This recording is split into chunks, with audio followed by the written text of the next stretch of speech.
Good evening and welcome back to the Marion Minor Cook Athenaeum. My name is Shannon Miller and I'm one of the 2 Athenaeum Fellows this year. Tonight, in commemoration of the life of Martin Luther King Jr., we are joined by Paul Henderson, who will give us a legal perspective on race, civil rights, and social justice. Mr. Henderson is a legal analyst, commentator, and former prosecutor who occupied the highest position ever held by an LGBT or African American male attorney at the San Francisco District Attorney's Office. Given his experience, he is uniquely qualified to address the pressing legal questions surrounding the social justice challenges of our time. Last summer, Ferguson, Missouri was rocked by the police shooting of 18-year-old Michael Brown, whose death sparked protests nationwide. As the news spread, Americans took to the streets across the country to challenge racial injustice in American police forces and the criminal justice system. When a Ferguson grand jury declined to indict the officer responsible for Michael Brown's death, conversations proliferated about the role of racial bias in the criminal justice system, excessive use of force by law enforcement officers, and what recourse is available to frustrated citizens hoping to create change. These questions have been debated everywhere, from cable news networks to kitchen tables in college dorm rooms, and the Athenaeum, of course. For anyone interested in criminal justice reform, Mr. Henderson has much to teach us.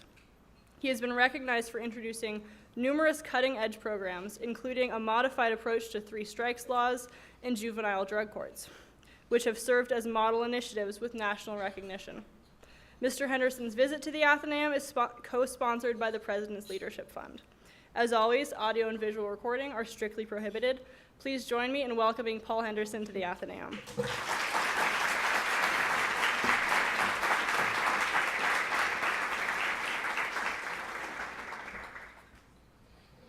All right. Well, welcome everybody. Thank you all for being here. Thank you so much for that very kind introduction. I'm always so surprised and flattered by the nice things that people will say about me when they're not under oath. So thank you very much. Well, I'm really honored to be here and to see all of you here today.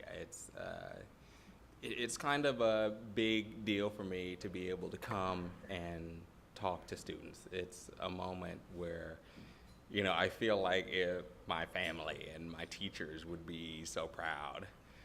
But if I'm being honest, they would probably just be surprised that, and since they're not here, let's just say they're proud of me.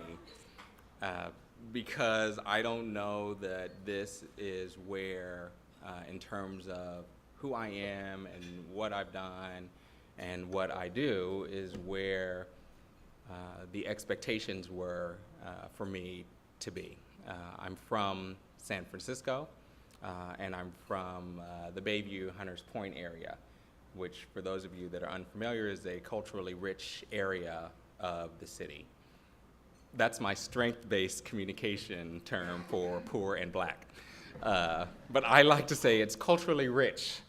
And I'm a 4th generation San Franciscan there.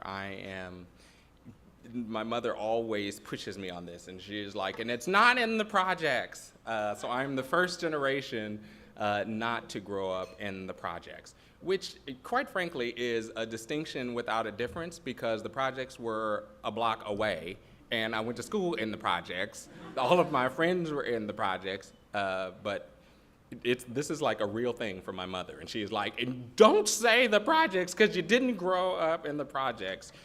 You had a home, so I'm letting you all know I grew up outside of the projects. And boy, did that block make a difference for me and define my success. But one of the things that affected me growing up and as a child was a sense in society that things happened to my community and not for my community. And I always had a really deep sense or feeling that can't be right. And I didn't know how to affect that. I didn't know how to fight against it. I only struggled with it, but I accepted it. I went to prep school in San Francisco, which was really very difficult for me. There were 4 other African Americans in the school, and all 3 of the others had money. You know, they had like a car, which in my mind meant, oh, you're rich, and they could pay tuition. And I was on a scholarship, and it was really the first time when I realized that there was a really big difference between myself and my community and how I grew up and everyone else. I learned very quickly that you can't talk about your interactions with law enforcement, that you shouldn't talk about what happens on your street and in your community, because I felt people were very judgmental about those things because they didn't have those same experiences that I did. And it was really tough for me. I was very conscious and aware for the first time that I was, I'm black, in case I didn't mention that before. Let's just get that out of the way. I'll just tell you, in case you didn't notice. But it was the first time when I went to school that I experienced what that meant from outside of my community, and felt judged by my poverty or my community, or I don't even know that I could articulate it, but I felt like an outsider. And how novel is that? I went to high school and felt like an outsider. Everybody goes to high school and feels like an outsider, but I felt like, no, mine is real, and I can articulate it. I can tell you what mine is. And if you haven't picked up on it yet, I'm a pretty loquacious kind of person. I am a strong communicator. I've always got something to say. Even as a child, when I would come home from school, my mother used to set the timer for 20 minutes, no talking Paul. I know, it seems ridiculous. I tell her now, like, that was like child abuse, that I had like a skill and a talent and I was trying to share with you. And she was like, yeah, in 20 minutes, no talking, really. And you could tell her to this day, because she would set that timer and no talking for me for 20 minutes, and it seemed like an eternity. Anyway, but I had gone to prep school, and then I went to college. I went to UCLA here in Los Angeles, interestingly enough, without the recommendations that you need for college. My guidance counselor had told me that I shouldn't go to college. I was better suited to be a park ranger or a personal shopper. I still remember. And here's the interesting thing. It wasn't that I felt shame, I just didn't know to challenge it and was too embarrassed to tell my parents or any other adult. So I applied to college independently with no expectation of getting in, because I didn't have a completed application, because I didn't have the recommendations that you needed. So none was more surprised than I that I got in, but I had gone to a very good school and ended up doing well when I was in college. And then, you know, I wrote all sorts of nasty letters to my high school afterwards, and they're always forgetting to invite me back to events at things, but that's fine. It's fine. It's fine. No, really, no bitterness.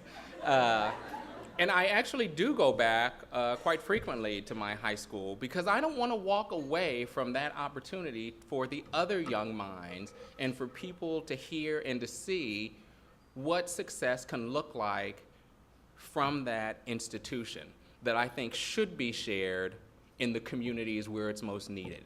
And I think it's most needed in the disenfranchised community, so that they have the same tools that I do to define success and to get an education and to experience life the way that I experienced it. But I had to process a lot of that and not just turn my back and say, I never want to do anything again. I want to embarrass you. I want to make sure that everyone knows how I was treated. So there's a lot of judgment there, because that doesn't get you anywhere. And I think too often, especially when we're talking about these very difficult concepts of race, it's so easy to get polarized and to not communicate. And that's always the first step towards solving things, is to communicate. And I think you know that I like to communicate, so I like to find solutions and move forward. I went to law school, which I had great plans on having these outstanding and amazing grades and being at the top of my class and going to a big firm. But what I found when I got to law school, and my mother is an attorney. She's a public defender in San Francisco, was that the more that I learned and the more that I saw about society, the more judgmental I became. And I never moved away from that feeling that so much happens to the disenfranchised communities that don't have voices. That was my experience, that I could not understand. How can anyone gain this valuable tool of education and not use it to make a difference? And I still, it was a struggle for me going to school. I didn't have, I'm sure most of you have trust funds that you can live on and be happy and successful. I had about $37, and I was homeless when I went to law school. I was class president and lived in my car. And I would shower and I would bathe in the rec center, and my stuff was in the car that I had that I drove out there with, and I would study in the library. And the interesting thing is now, and this is why I talk about it, because I had such shame and I didn't want anyone to know, but I also never even considered myself homeless. It never crossed my mind that I was homeless. It was just a situation because my financial aid check hadn't come in yet, and I didn't have the money yet to get an apartment. And even though it lasted for weeks at a time, I didn't tell anyone. I didn't tell my family and friends what my situation was. And the only reason that I talk so much about it now is because I don't feel like my situation is so unique. I know there are lots of students that struggle with finances, and I think that it's okay.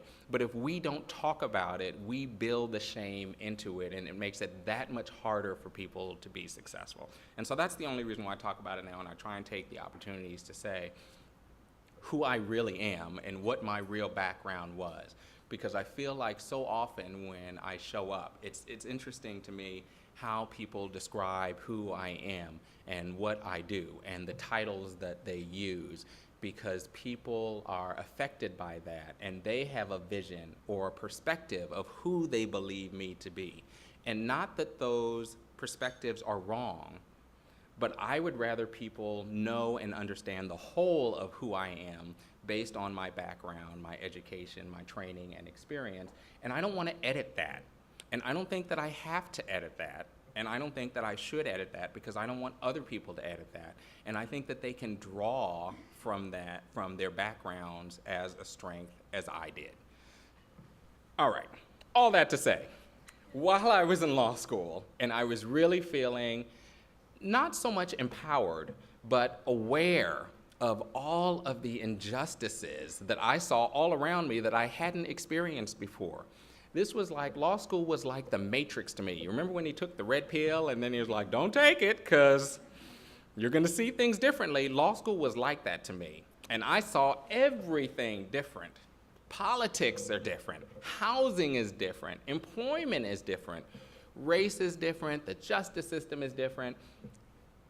And I started to become a little judgmental with my peers about how can you be aware of all of these things and learn all of this stuff and not be motivated to do something about it. This is what I'm going to do. This is where I will work. And I started off doing defense work. I started working with the NAACP and the Legal Defense Fund, which I felt passionately about and I was excited about. But what struck me in law school, and I remember while I was clerking for a judge at one point, in talking to a prosecutor. And I remember because he had a big, huge case, a big box of all of these cases, was all of the decisions that he was making about that entire courtroom. And so while I was working with the judge, I had the opportunity and the experience to talk to the defense attorney. I had the opportunity to talk to witnesses that were there for trial, talk to the defendants and their family, and to talk to the district attorney that was handling the cases. And I really wanted to know, what's the formula? What is the secret? How do you make these decisions on a case-by-case basis for all of these things?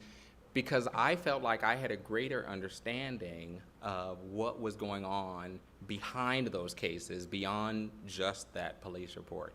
And I was struck. This was like one of those Oprah aha moments when he was explaining to me that he just decides what he thinks is fair, and that's what he puts in the file. And so to me, and I remember picking up one of the files and saying like, okay, so what about this case with the Roberts case? And he's like, yeah, 10 days of custody.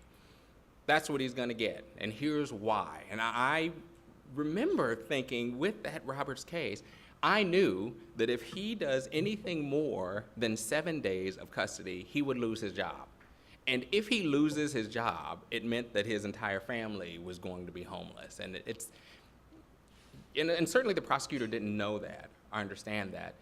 But it struck me that that's not even something that he's considering or evaluating when he's defining what accountability looks like. And so, of course, I did my own research because this is my tool, education. Let me read more about it. Let me learn more about it. One of the things that struck me was that I wanted to be at that table and making those decisions, especially dealing with the community that I came from that is disproportionately affected by the criminal justice system. And so I was all empowered with all of my brilliance and all of my wit. I came home to tell my mother and my grandmother, who was a community activist, that I had decided that I was going to be a prosecutor. It was silent, just like this room. It was just like that. Nobody clapped for me and was like, yay! Good for you, Paul. You're going to make a difference. We can't wait to see what you're going to do as a prosecutor. It was like a fart in church. Everyone was like, are you kidding? Even after we had the talk, and my mother still to this day is like, you just did this to shame me, and what am I going to tell my peers? And this whole family fights the system and fights for justice. But here's the reality. The highest rate of disproportionality in the criminal justice system exists amongst victims of crime and amongst witnesses to crime. And those people deserve to have a voice. Those people deserve to be represented in court. And those people, for the most part, came from my community. And I didn't see them represented in court. I didn't see them represented while decisions were being made that affected my own community. And that's why I wanted to do that work and why I wanted to carry that box. I wanted to make those decisions. And I didn't understand how you can make decisions about individuals and cases without having the exposure that I had in dealing with poverty, with substance abuse, with mass incarceration, with race and justice system. I think you need to bring all of those things to the table, or at least have an understanding of them in order to make conscious and judicious decisions about what accountability really looks like.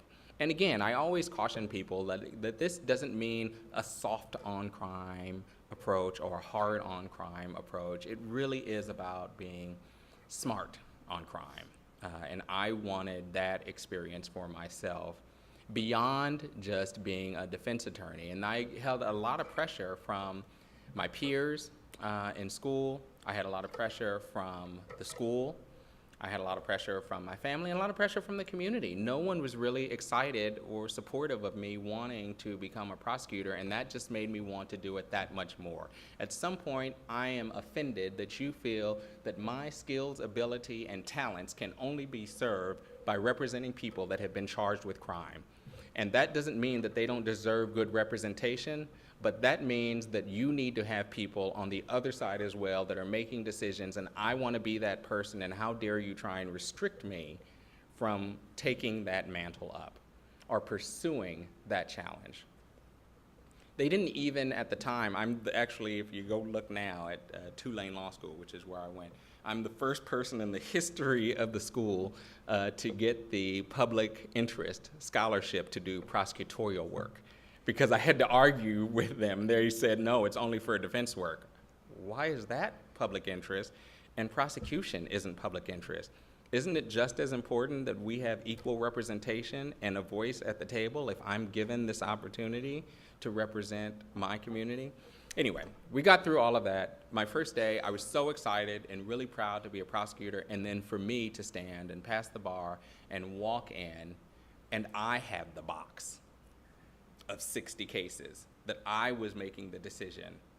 And I had stayed up super late the night before, read every single case, all of the police reports. I made all of the offers and everything. I knew everything about all of them backwards and forwards. I came in, I sat down.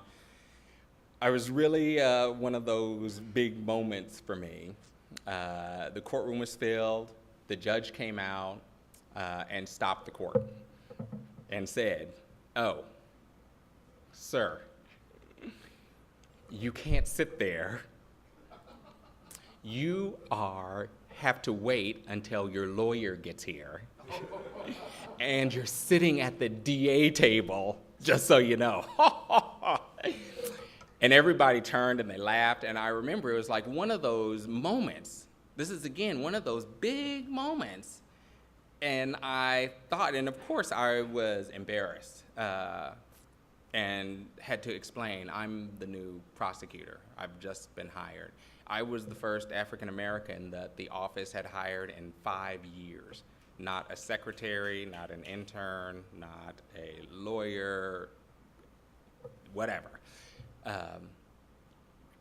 And I really had to process that about how I was going to respond. What am I going to do in that situation with this audience, with this judge that I was now assigned to and have to appear in front of every day? And one of the things that I decided right there, right then, in that moment, in my shame, was how can I make this positive? What is good about this? And what is good about that is I will change this circumstance. I will change this situation, and this will not happen to the next African-American man that walks in through those doors. You will have to question yourself because you will not know, because of me and my presence, who this next person may be. And maybe it will be a defendant, but maybe it will not. And so I started working as a prosecutor, not just on my job, which I did independently, but also working to make sure that there was representation and there were more voices at the table doing the job that I was doing, so that I wasn't alone and I had other peers from my own community or from the other communities that were affected by the criminal justice system. And you mentioned earlier, and you talked about some of the programs that I started, and I like to tell these stories because it wasn't like I just came out and everyone thought, oh my gosh, that Paul Henderson, he's so brilliant, and that's a really great idea. We should change how we do prosecution. It was just that I exercised my voice. And I felt morally, I know I might not change anything, but I will not be silent with what I see as an injustice. And so starting with the 3 strikes, which I thought was disproportionately applied and used unfairly for specific communities, I'm not just going to be critical, I'm going to come to you with a criticism, but also with a solution in a way that I think this could be exercised more judiciously. I understand that there has to be accountability. I understand that there are bad people that do bad things, and that sometimes people need to be removed from society for their own good and for society's own good. But I also think that there is a way to do that responsibly. And I felt like I had an obligation to share those ideas with my superiors, who probably wanted me to shut up half the time, but I still felt like, well, at least I've told them and I've let them know, and that's how I started building a lot of those programs for substance abuse, for treatment, for 3 strikes, so it would be modified and evaluate the totality of the circumstances and have a presentation from their represented attorneys about what the circumstances were beyond just the police report and what was shown, while keeping an active voice for the victims and the witnesses that were coming through the court system that actually did look like me, and I did know a lot of those people. And now that, now I'm all fancy, and I got this big title and everyone has to listen to me, when I go to the organizations for the National Council of District Attorney's Office or the California District Attorney's Office Association, I remember speaking to an audience about some of the programs, and sometimes people don't clap and get excited about my programs that I've created that have spread, specifically related to a lot of the substance abuse and drug treatment courts that I built, saying and challenging me with an audience of, you're supposed to be a prosecutor. And just from these programs, you have kept more people out of jail than you put in jail, which is what you were supposed to do as a prosecutor. And it took me a moment to really process that and actually think about it. I'm not ashamed or embarrassed about the programs that I built and the impact that they've had on the criminal justice system. And I stand by them because you've had your opportunity to build the system your way. And if incarceration were going to solve the problem of substance abuse or substance use, we would be a great society already, because we've already got mass incarceration. All right.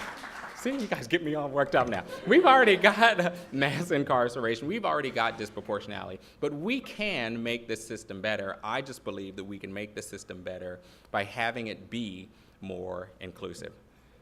Okay, I got 15 more minutes.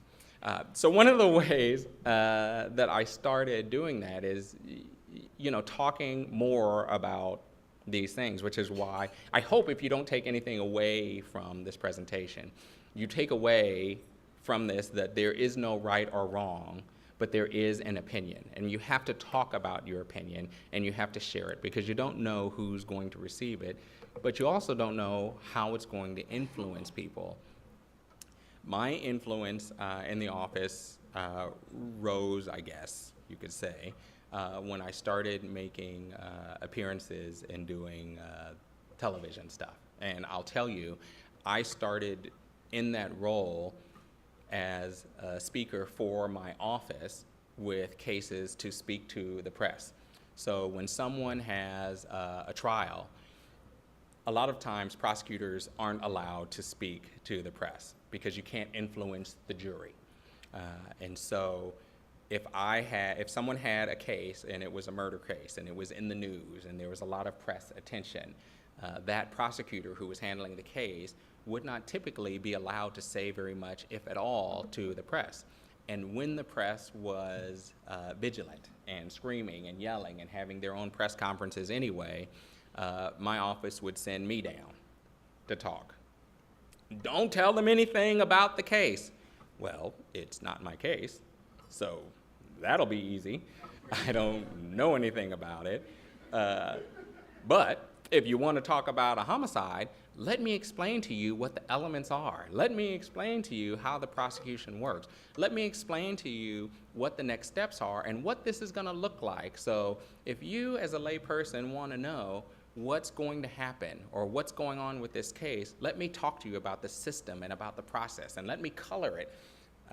And in that process, the press liked having somebody to talk and getting those sound bites, and started requesting me for more of the press conferences. They stopped even asking for the lawyers handling some of the cases and would ask for me, and that turned into appearances on different shows as their legal expert. I actually, surprisingly enough, started out on Fox, was my first regular gig. And, they didn't know who I was. They read the resume and was like, oh, we got this prosecutor that's going to come in and talk. And then I show up, and, they're in New York and Atlanta, I sit down on the screen and they're like, oh.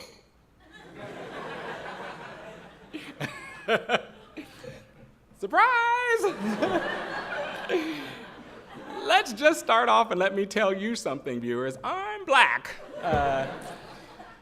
But you can't let those things interfere, I think, with what you have to say. You will get beyond whatever your perception is about race anyway, because I have something to say that's going to be insightful and is going to be articulate, or it's going to be directed and answer your questions. And I'm able to prove myself or to communicate effectively in ways that allowed people to get beyond whatever stereotypes they may have had with me and for me to continue booking me and using me. And those things, evolved once you start getting on and people see you on television. Then all the other networks say, like, oh, we need that guy. He was really good, and he can do it. He can explain. I feel like I'm really good at, for lack of a better term, the dumb down. If you got something really complicated or esoteric, or the Supreme Court makes some sort of crazy ruling that most people don't understand, I can break it down and let you know how this is gonna affect how you buy milk next Tuesday. This is what it means.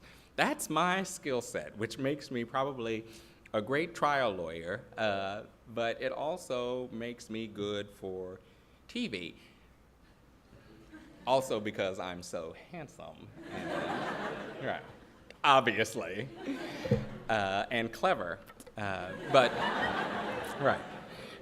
I like to talk about those things because then, people, that stuff is interesting too, like the TV stuff, because a lot of people book me and they want me to talk about all the TV stuff, and it's really interesting when I talk to audience, just getting feedback from them on the perception of who they think that I am. Oftentimes I will start a presentation like this and say, like, well, let's just start off the back and lower some barriers. And how many people have been arrested more than 5 times? Just raise your hands high. You don't have to do it.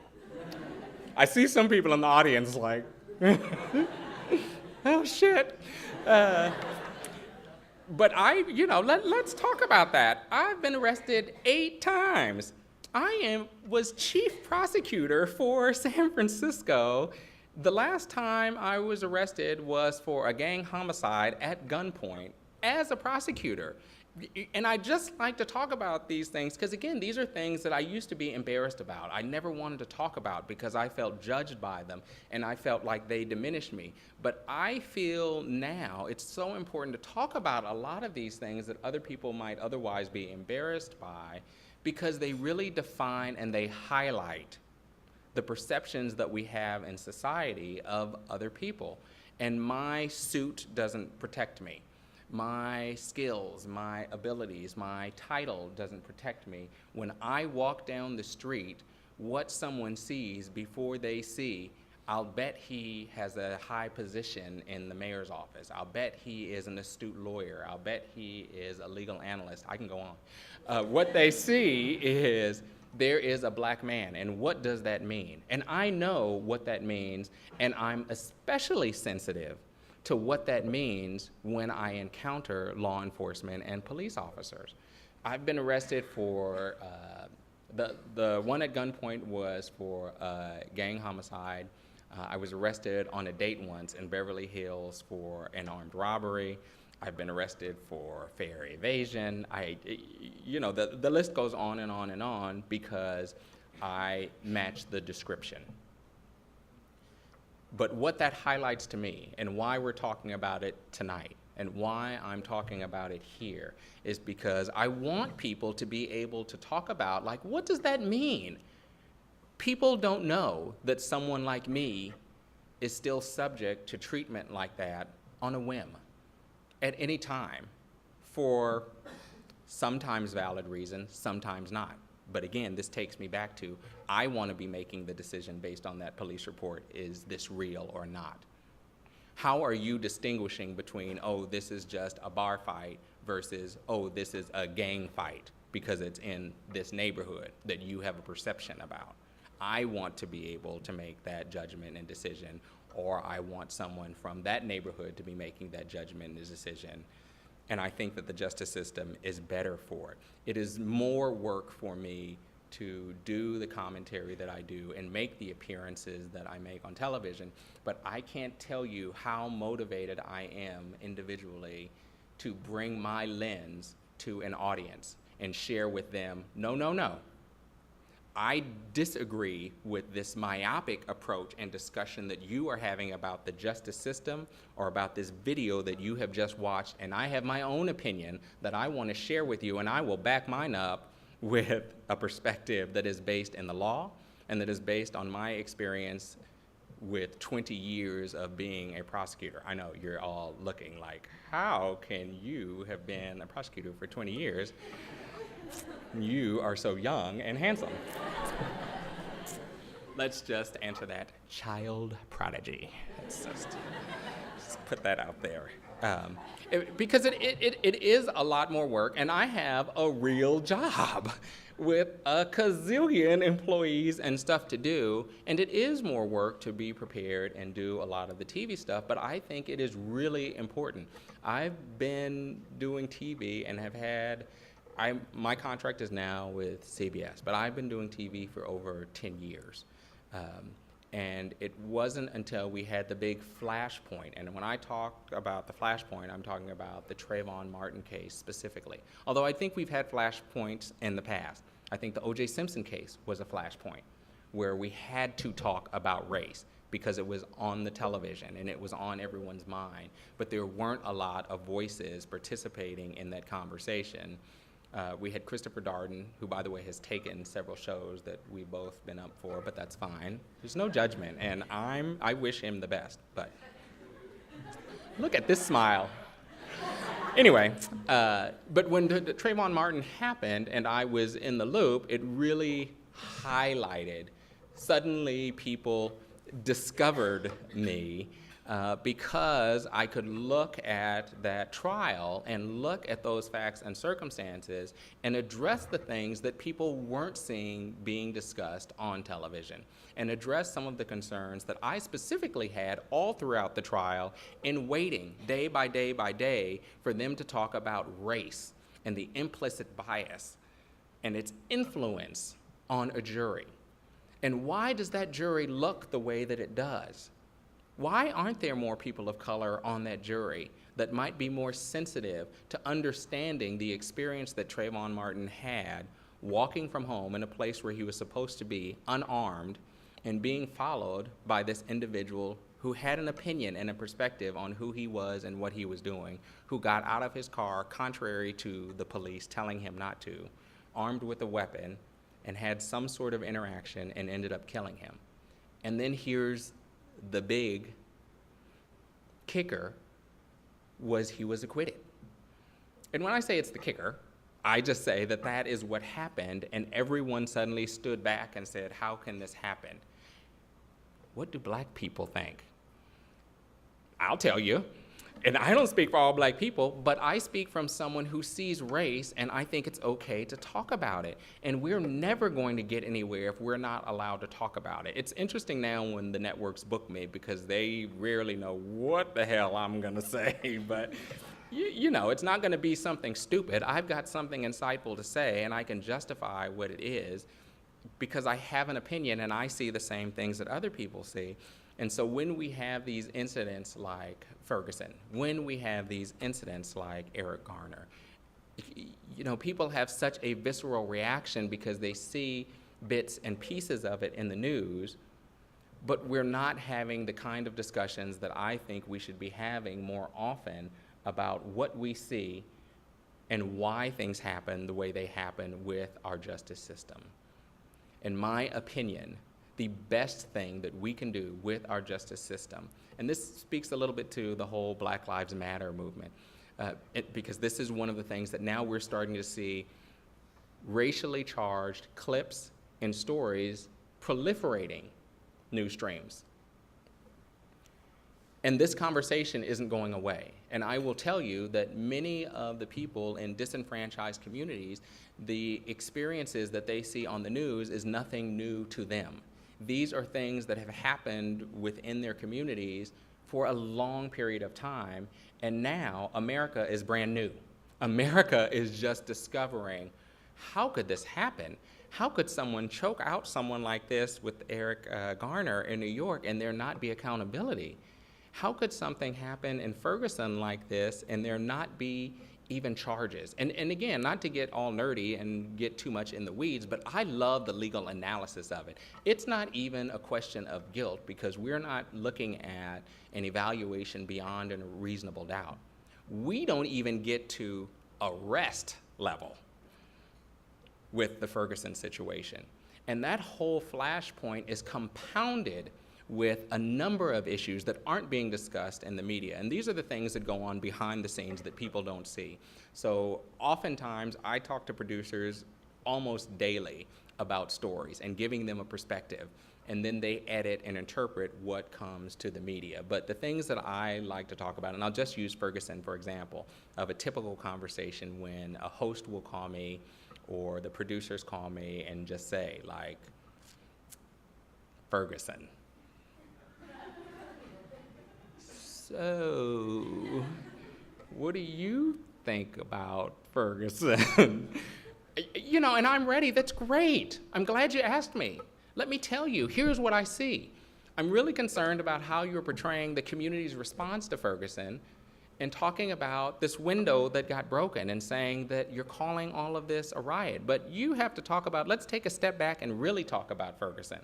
Let's talk about a community that is over 80% African American, where there are only 2 police officers. And very few of that community are represented in their grand jury process. Very few of them are on those juries. None of them are elected officials. Very few of them are in the judiciary, and very few are prosecutors. How do you expect that community to express itself and have a voice when they are seeing and having this discussion? And let's be clear, the majority of the collections of people that had taken place in Ferguson were peaceful. They were rallies. They were peace initiatives. The fact that you want to focus on that one window or this act of violence and not focus on the militarization of that police force in dealing with this community, that's the issue.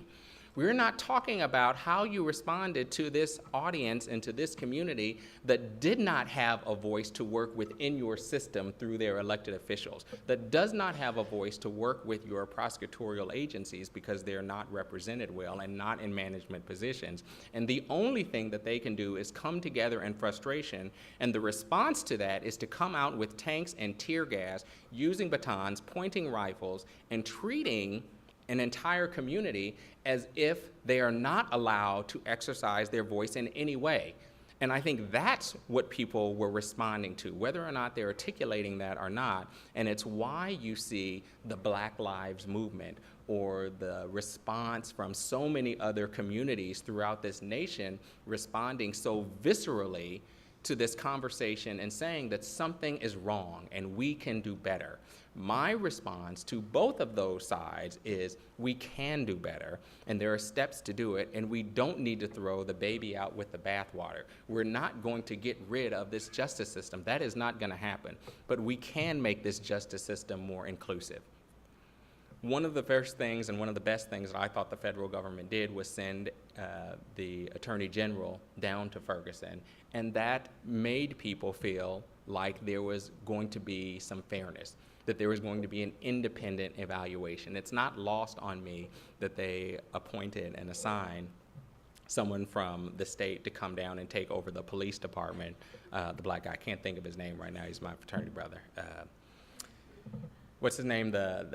He took over the police department there and was responding to the riots and pulled everyone back and pulled back the tanks in Ferguson.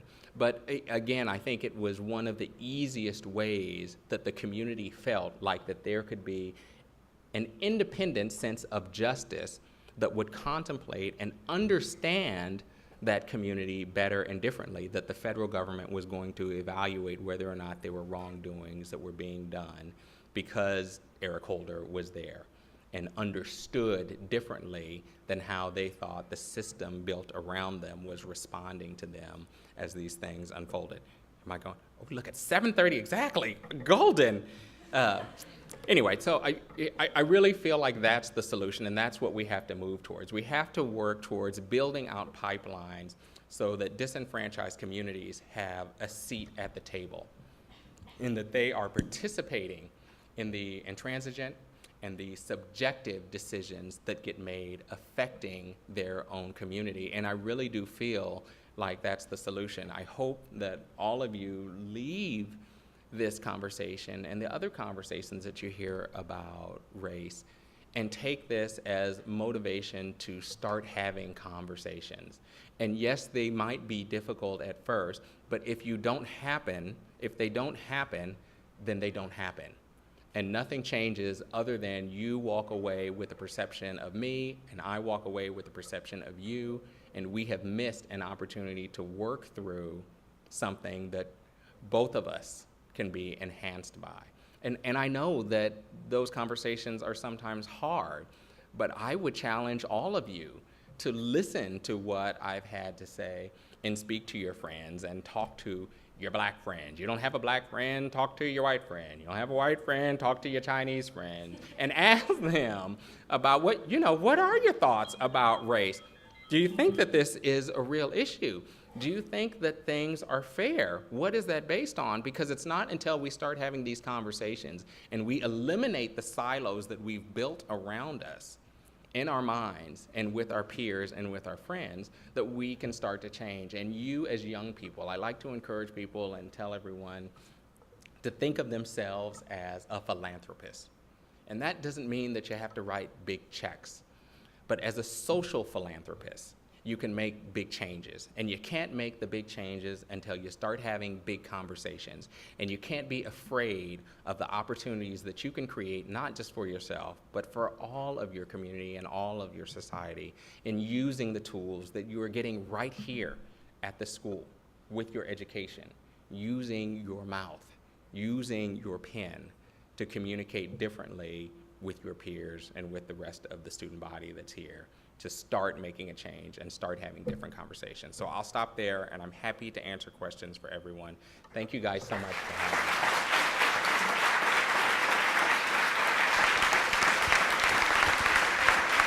me.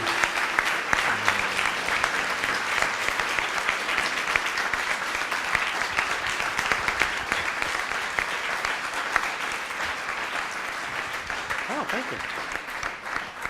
I wish I had recorded that applause for my mother, but that's okay. We will now be taking questions. If you have a question, please raise your hand, and Dante or I will come to you with a microphone. Please do wait for the microphone so that we can make sure everyone can hear the question. And as always, preference will go to students. I talk 45 minutes and one person has a question? Come on! Hi, thank you so much. I'm sort of curious, because I'm someone who's wanted to do, like prisoner rights advocacy and things like that, but the problem seems so huge. And I was curious how you found a place to begin, how you sort of found where you wanted to go, what you wanted to do with such a seemingly insurmountable problem. I agree with you. I, too, every day while I was in school and every day at work, the problem seemed to get bigger and bigger and bigger, but it seemed too easy for me to be overwhelmed and say, it's too much. I just wish it would change. And there's nothing that I dislike more than apathy. Pick something. I don't care what it is. Change how you garden outside. Change how you fix your car. Change something. Pick something and build from that. I started with the 3 strikes thing, and because it worked, and they agreed with me, which I had no expectation of, I was empowered to do more and to focus on hiring, even though I had been in the office like 3 months, and they told me, like, you don't get to be on the hiring committee. You've been here 3 months. You have to wait till you're a senior lawyer, and then we have this whole established process. But that's okay, because I am cleverer than the average bear, so I will not let it go. I knew that when they interview people to hire people, they walk up and down the hall in Mahogany Row, which is where where all the senior lawyers sit with the good offices, until they get a quorum of 4 people, and then they do the interviews. So I would watch to whenever they would do the interviews and hang out in Mahogany Row, because all of them were big fancy lawyers that were in trial all the time, and they needed a body. So I just kept being around when they were looking to bring people in, and that's how I put myself on the hiring committee and started recruiting. Because you have to do more than, you can't just have a precatory approach to change. You have to do more than wish it would be different and hope that things will turn out some other way. At the very least, you have to exercise your voice and try. And so, and just so we're clear, and I keep talking about all of my successes, I've had plenty of failures too, but that's a different speech. But you have to try something. I feel like understanding and knowing that the problem exists is the very first step. And I think it's so clear, at least from what we see in the media and at least from what we see on television, that there is a problem. Your solution may be different from mine, but your solution is what might work. But it has to start with your taking the initiative and doing something, talking with someone about making a change and a difference. Okay, sorry, I know I get on a roll. Yeah. Hi, thank you so much for coming to speak with us tonight. Thanks for having me, and good food too, right? Yeah, absolutely. I was just wondering if you could share with us throughout your 20-year career, what was the one specific case that affected or resonated with you most powerfully and personally, and why was that so?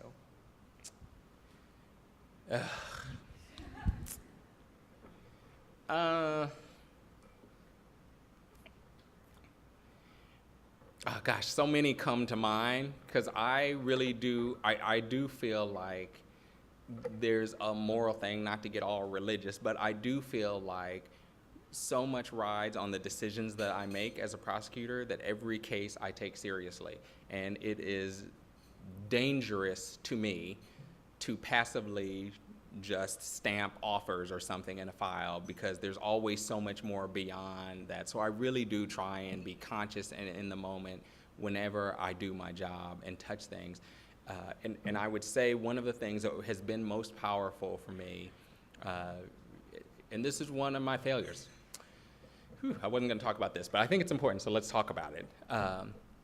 Is a program that I had for juveniles that I built out in one of the substance abuse courts, where when they graduated, I had this brilliant idea, brilliant by my definition, of everyone that graduates needs to go to college and be in a university and succeed as I succeed and find a pathway out of poverty and a pathway out of gangs and a community that may not have appreciated the value of education. And I spent a lot of time and made a lot of phone calls to a lot of the different colleges and universities and placed all of the graduates that year in universities throughout the United States.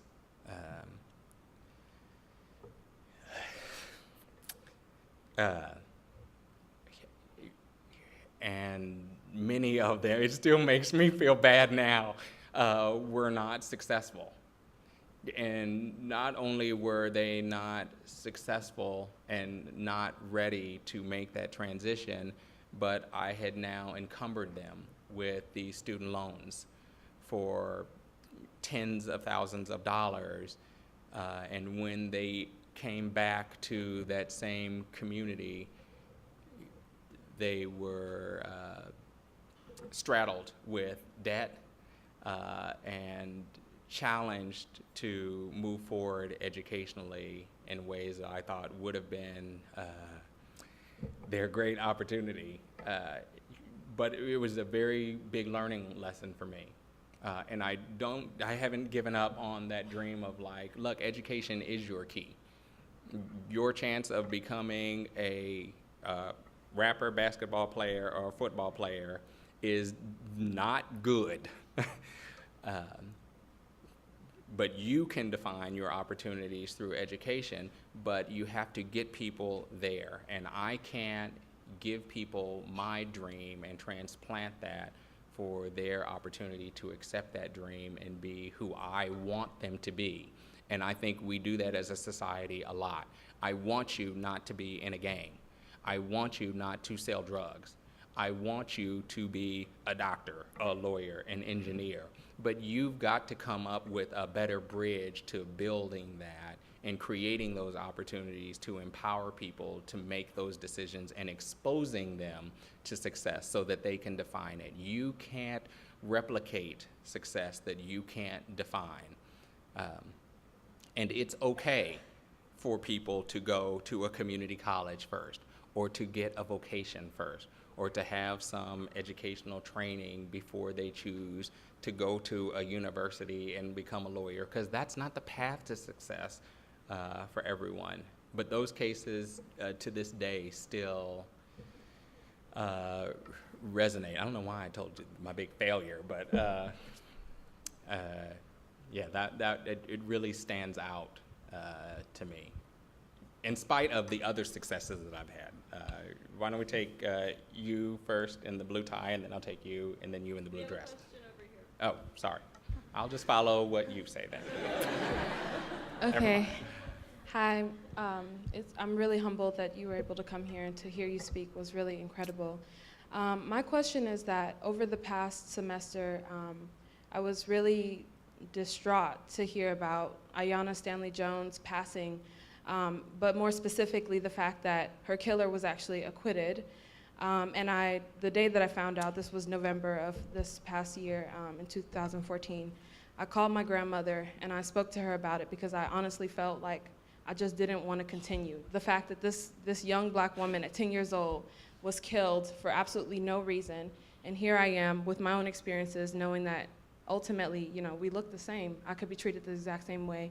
And my grandmother told me that she felt that maybe I should try and participate in jury duty or something like that. And I just felt like maybe that's not me. And so my question to you is, how do you see, the average person participating in making the justice system better? Because I'm not necessarily going to be a lawyer or. I think that is a great question. You have to turn your disappointment, you have to turn your rage, you have to turn your frustration into action. And you have to do something about it. The fact that you called your grandmother, I think, is outstanding. But you should also call and talk to your roommate. You should also call and speak to your teachers. You should also call and speak to whatever social groups here that you participate in and say, this is a struggle. How does everyone else feel about this? And I think you'd be surprised at how many people feel like, yeah, I thought that was an injustice too. And then translate those conversations and that communication, because you might find that no one else feels that way but you. And that's okay too, because you're allowed to be an independent person and have an opinion about the justice system. It only works if it works for everyone. If we have a system and we build a system where specific communities are treated unfairly, then we do not have a justice system. So we have to do something, and there is always something you can do. You can sit on jury duty, but what might be more important and more powerful is if you take the initiative and say, I want to empower more voters from disenfranchised communities so that they understand the significance of their vote. I want to write a $10 check to a leader whose voice I believe in, who inspires me, that isn't even here, that is in Omaha, but I like what that woman has to say, and I think that she can make a difference. I want her to go farther. I only have $5, $10, but this is where I choose to spend my money to make a difference in the world.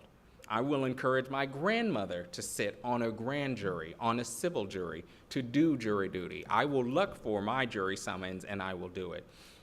I mean, there's so many things, and I don't want to pick one for you, but I do want to encourage you to do something, to not suffer in silence, to not see an injustice and feel like, well, that's how society is. well, that's how it works. It's never going to be fair. It's never going to be fair because we stand idly by and allow it to continue being unfair and don't actively participate in changing it or trying to make a modification. I'm following you because I don't want to call on my own again. Hi. Oh. Thank you so much for speaking tonight. I really do admire a number of the initiatives you've begun in San Francisco. So my question does relate to something that we can do to reform the criminal justice system, and specifically about the initiative process in California. You already spoke a little bit about reforms you've worked to make towards 3 strikes proposition, but I was wondering, or I was hoping that you could talk about your impression of Proposition 47, and secondly, if you've observed any of those effects in San Francisco, or the number of cases which are eligible for a sentence reduction retroactively, and then finally, do you think that San Francisco's drug courts, which you've played a role in introducing, have mitigated the overall number of cases that would have been eligible? Okay. I will object as compound for that question, but let me answer it. So let me start with the programs and the initiatives, and you started first with Prop 47, and I am a big supporter of Prop 47. And again, you know, in my role as, you know, I have followers, I have a voice, people listen to me, we're all gonna be Facebook friends. Oh, Instagram, that is my stuff. I took some really good Instagram pictures that I can't wait to put them on. You like everything when I put them up. Paul David 777 is gonna be really good with that building out there. I stepped in that water out there with the living room. I know. I got really excited playing in that water. And then the little fountains up here. I digress. So Prop 47, you know, I do a lot of briefings for a lot of elected officials where they call just to talk or to say, like, well, what do you think, Paul? What is your analysis of this? What do you believe it's going to be or what we should be doing?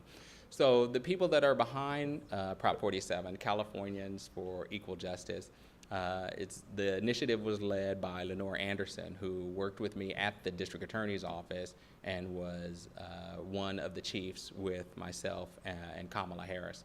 And the initiative is being backed philanthropically through the Rosenberg Foundation from Tim Szilard, who was also one of the chiefs that I worked with at the DA's office. So I was really supportive of that initiative, and I think it speaks to the biggest need, and it's just like someone asked us a moment ago, where do you start with the criminal justice system? There's so many leaks, there's so many holes in the dam that there's only so many fingers you have, but one of the biggest ones is let's just start with something that is clear, right? So let's just start with something like substance use, drugs possession, which is a felony.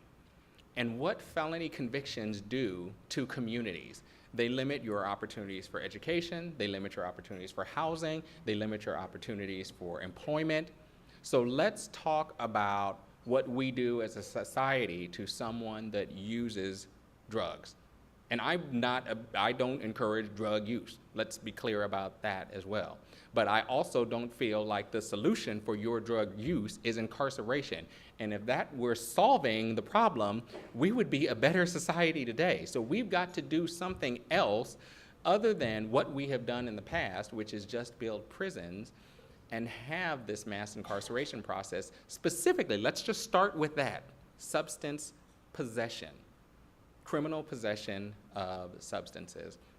And so I feel kind of strongly about Prop 47, and I think that it's a good initiative to address concerns for communities that have not been served by incarceration. I don't think that the incarceration in and of itself is going to do something, and I might feel differently if our justice system was structured differently, such that we had phenomenal treatment programs that you could only access in jails. But we cut that funding. We don't have a lot of great programs that are in the jails. We just have, you're locked in a cell. So you want me to support putting someone in custody that has a drug abuse problem, then I'm telling you, you put a program in there to address those needs so that when that person comes out, they can fit back into society and are not going to have an even stronger substance abuse problem. They're not going to engage in more criminal behavior and rob me or steal or do all these other things associated with criminal behavior. And then, I think like all answers, it's complex, but from a 5,000-foot level, I support personally Paul Henderson. I always have to quantify things because I have these titles. So it's like, well, who's saying that? City of San Francisco? Is it the mayor? It's just Paul Henderson, just me, saying I supported that initiative. And I do think that those initiatives are important. The programs that I started with Prop 36 were for the same thing in California. The juvenile drug court for the same thing. I think it's really important, and whenever we talk about criminal law, we have to have this conversation. I just want to flip it momentarily and focus on juveniles as well. Because what are we doing with that population? And as soon as you criminalize their behavior, what are we doing for the rest of their lives, and what is their influence going to be on our society if we don't manage and focus on them? How much are we willing to spend in a society to incarcerate someone versus how much we're willing to spend to educate someone? And those are the conversations we have to keep having that you can start having right now. It doesn't take me to write that letter to the mayor. It doesn't take me to ask that of your sheriff. It doesn't take me to question that in a jury or to a prosecutor, to ask them, well, what programs do you have that are rehabilitative? What evidence-based approaches do you have to address this situation? Because tell me if you have this. If putting someone in custody, and I just want to quantify this. There are people that need to be in custody. I am very clear on that, and I am big on accountability. And I do not like the victimization for disenfranchised communities. I don't like the victimization of vulnerable communities. But we have to be honest about what that process is and defining it and refining it for as much as we are spending for it to make it more accountable and have better outcomes than that which we have built in the past with the prison system as I think that it exists now, and as the court independently has been judgmental about, specifically in California, with the overcrowding and the pipeline that we built to put so many of our society members and throw them away and put them in custody. That is not working. We have to do something differently, and we have to do it better. I don't even remember your question now, but I got all self-righteous, and sorry. It's, yeah. Hi, thank you. You are a gem. Thank First of all. you. Thank you. And second of all, thank you for the call to action and addressing, I felt like I was capitalizing on the visceral response that so many of my peers were having as a result of these injustices, that everyone could understand that it was wrong but couldn't really place why or really articulate why they felt like something really, really bad had happened. But then I felt like I kept hitting a wall in these conversations and feeling like I would get to the point where I was trying to communicate that this disenfranchisement starts before it even hits your desk. It starts at birth, it starts with education, it starts with public education, and that's where I kept hitting a wall, because people wouldn't necessarily understand that there are so many disparities that exist in these communities before these people, these children, young adults, adolescents, even come into contact with the justice system. So that's when the conversations would end, and it would end in frustration, because it would be me feeling like I'm trying to communicate this side of the story that you should already be aware about, but especially in this community. And I appreciate that what you've articulated, and then I just have a couple of points already. As you talk about this community, let's change that conversation. It's our community. The average person that we prosecute for a felony and send to prison, I don't know what people think. They aren't going to Australia. They are going to custody on average of 2 to 4 years. And where do you think they go after they have been incarcerated, after they have been in prison? They're coming right back to those same cities, to those same blocks, to those same homes, and now they are straddled with these limitations where they can't vote, where they can't find housing, where they can't find employment, and what is the expectation for those individuals? Let's have that. I know it's a difficult conversation, but you raised a second point, which I just wanted to bring about what do we do about it, and you are right. We can't just look at the end of the pipeline and say, how do we fix this person that is undereducated possibly, that might not have the tools and the family and the housing and the opportunity to make a difference for himself? How do we go back up the road and address some of the difficulties that are built into our society to make sure that we are spending more or doing more and changing our education system? That's something that we can do. That's something that we're all empowered to do because we have a voice and we see things. And maybe it means that, you know what, I can't help, or I don't like what this country is doing with immigration. I think it should be moving in a different direction, but it's too big of a problem for me. But you know what's not too big of a problem for you? To volunteer at an elementary school. It's not too big of a problem for you to help after school for a program. It's not too big of a problem for you to be a mentor, to give someone a different kind of role model and show them what it's like to be a college student and have them have an experience that you're sharing just so that they can see. It just takes one little thing. I just feel like everyone, there's just more that we can do, and I understand it is overwhelming. And when we start talking about the criminal justice system specifically, we're talking about the end of the road for so many communities and so many people that have a whole host of challenges, and that is difficult. But that doesn't give us the right to walk away. It doesn't give us the right to not have the conversation. It doesn't give us the opportunity, I believe, to start having these shared conversations about, well, what do you think?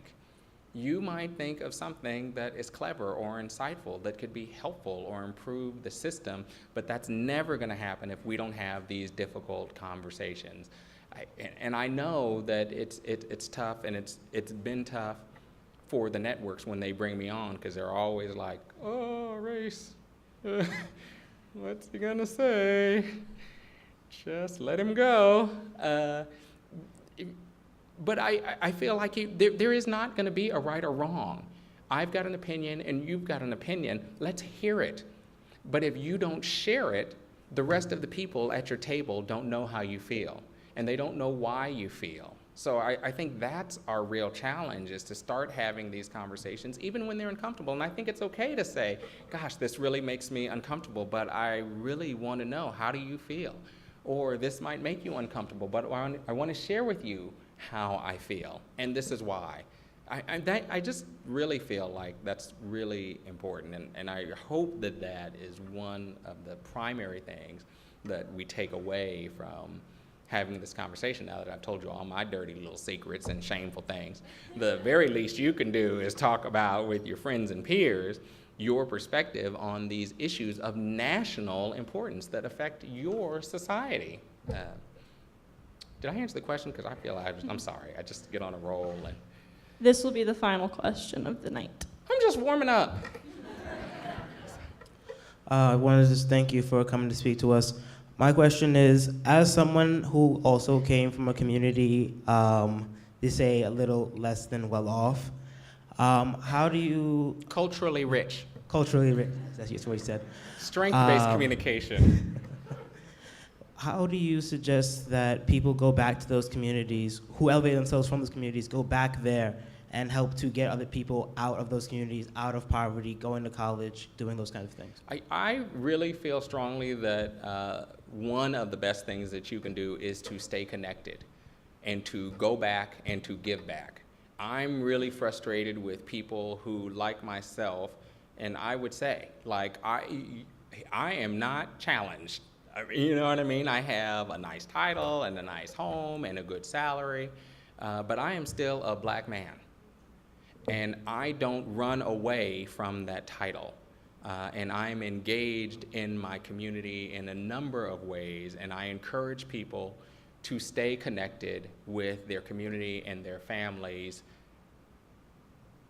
when they have had opportunities that have been transformative and have changed their lives. so that you are the example when you go back of what you can do with an education. You start changing that narrative of why do you have to do homework? Why do you have to study? Why can't you just hang out?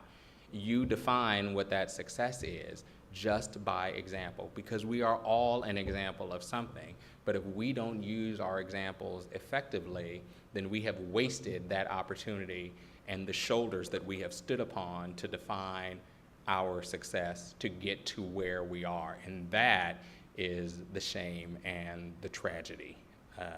So I don't know if I've answered the question, but I would encourage, because I don't think that there's one specific thing to do.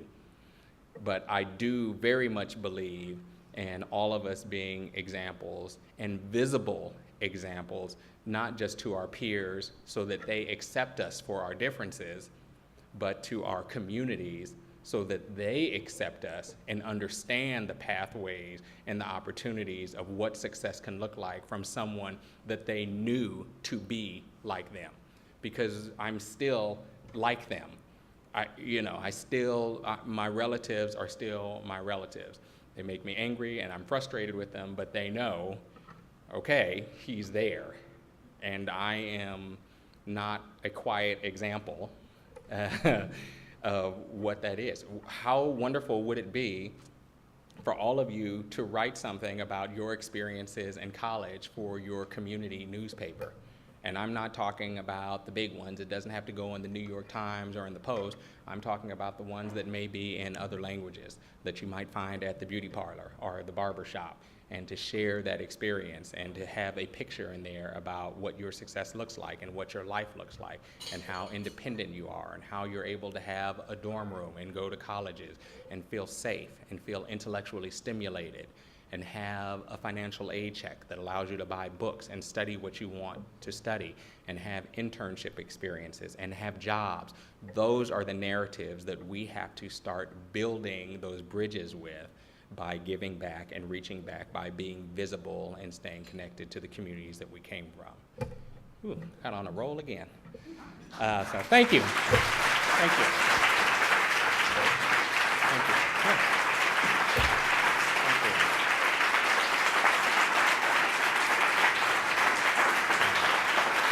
Yeah.